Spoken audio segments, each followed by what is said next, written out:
Continuando, continuando esta línea conservadora, pasamos a Émile Durkheim, uno de los pioneros también de la sociología francesa. Eh, para Durkheim, igualmente como lo era para Comte, la ilustración constituyó una influencia negativa. En ambos casos tuvo efectos positivos sobre su obra, ya que él centró, por ejemplo, su interés por la ciencia y el reformismo social. Sin embargo, se le consideraba más propiamente el heredero de la tradición conservadora, especialmente tal como se manifestaba o se veía influenciado por la obra de Comte. Pero mientras Comte se mantuvo apartado de los círculos académicos, Durkheim legitimó la sociología en Francia y su obra se convirtió en una fuerza dominante en el desarrollo de la sociología en general y de la teoría sociológica en particular. Él era políticamente liberal, pero intelectualmente adoptó una postura más conservadora. Al igual que Comte y los contrarrevolucionarios católicos, él temía y odiaba el desorden social. El móvil fundamental de su obra fueron los desórdenes que produjeron los cambios sociales generales analizados en el principio de esta unidad, de este capítulo, que fueron resultado de la ilustración francesa, de la enciclopedia, de la revolución industrial y del surgimiento del capitalismo.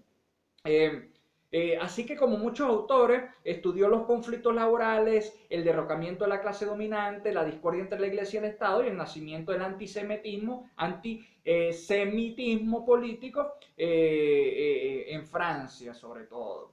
El hecho, gran parte de su obra está dedicada al estudio del orden social, ya que partiendo de estos desórdenes, él buscaba explicar cómo se podría, cómo se podía desde el orden social establecer unos postulados epistemológicos o científicos. Su opinión era que los desórdenes sociales no constituían una parte necesaria del mundo moderno y podían solucionarse mediante la introducción de reformas sociales. Si bien Carlos Marx pensaba que los problemas del mundo moderno eran inherentes a la sociedad, Durkheim, junto con otros teóricos, disentía de Carlos Marx. Por lo tanto, las ideas de Carlos Marx sobre la necesidad de la revolución social contrastaban radicalmente con el reformismo de Durkheim y de otros autores.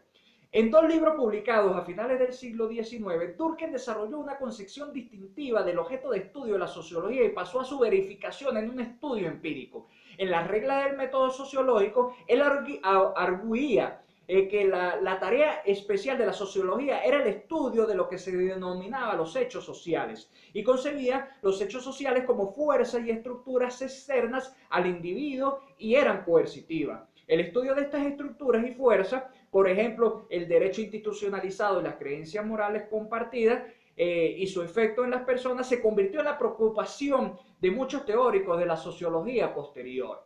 Durkheim no se contentó simplemente con definir el objeto de estudio de la sociología, sino quería también demostrar la utilidad de ese objeto de estudio, de ese enfoque mediante la investigación sociológica. Él escogió como tema el suicidio. En un libro titulado El suicidio, razonaba que si se podía vincular un comportamiento individual como el suicidio a las causas sociales, es decir, a los hechos sociales, ello supondría una prueba irrefutable de la importancia de la disciplina y la sociología. Ahora, él no examinó por qué el individuo A o el individuo B se suicidaba, más bien se interesaba por las causas de las diferencias entre las tasas de suicidio de diferentes grupos, regiones, países y categorías de personas, por ejemplo, los casados y solteros, de manera que su argumento principal era que la naturaleza y los cambios de los hechos sociales explicaban las diferencias entre las tasas de suicidio. En las reglas del método sociológico, él distinguía entre dos tipos de hechos sociales, los materiales y los no materiales. Aunque analizó ambos tipos a lo largo de su obra, se centró más en los hechos sociales no materiales, por ejemplo, la cultura y las instituciones sociales, más que en los hechos sociales materiales, por ejemplo, la burocracia y el derecho.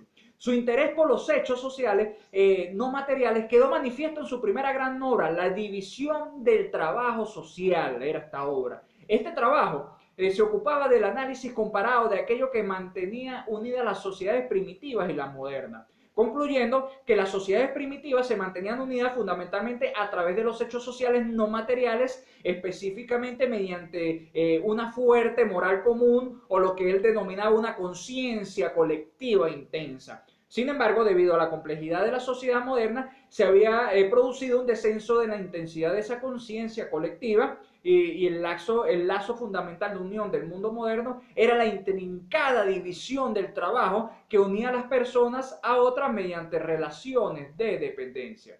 Sin embargo, Durkheim percibió que la división moderna del trabajo producía diversas patologías. En otras palabras, era un método inadecuado para mantener a la sociedad unida. Conforme a la sociología conservadora, Durkheim no creía en la necesidad de la revolución para resolver los problemas y surgió una diversidad de reformas que podían arreglar, entre comillas, el sistema moderno y mantenerlo en funcionamiento. Aunque reconocía que era imposible regresar a los tiempos en los que predominaba la poderosa conciencia colectiva, creía que se podía reformar la moral común en la sociedad moderna para ayudar a las personas a hacer frente a las patologías que experimentaba. En sus últimas obras, los hechos no materiales ocupaban una posición más importante. De hecho, en su última obra, Las formas elementales de la vida religiosa, se embarcó en el análisis de la que tal vez sea la forma más esencial de un hecho no material, la religión. En esta obra, Durkheim examinaba la sociedad primitiva con el fin de encontrar las raíces de la religión. Creía más fácil encontrar esas raíces en la sociedad primitiva, más simple en términos comparados que en el complejo mundo moderno, llegando a la conclusión de que la fuente de la religión era la sociedad per se. La sociedad era la que definía ciertas cosas como religiosas o como profanas. Específicamente en el caso que estudió, el clan era la fuente de tipo primitivo de religión, el toteísmo, en el que se deificaba plantas y animales precisamente. Eh, Finalmente, el toteísmo era considerado como un tipo específico de hecho social no material, una forma de conciencia colectiva. Al final llegó Durkheim a manifestar que la sociedad y la religión eran fenómenos distintos. La religión era el modo en que la sociedad se expresaba a sí misma bajo la forma de un hecho social no material. En cierto sentido, Durkheim deificó la sociedad y sus principales productos. Evidentemente, al deificar la sociedad, había adoptado una postura altamente conservadora, ya que nadie debería querer trastocar una deidad y su fuente societal. Como identificaba la sociedad como Dios, Durkheim desaconsejaba la revolución social. Al contrario, era un reformador social dedicado a buscar la manera de mejorar el funcionamiento de la sociedad. En estos y otros sentidos, Durkheim se alineaba claramente con la sociología conservadora francesa. El hecho de evitar muchos de sus excesos le convirtió en la figura más importante de la sociología francesa.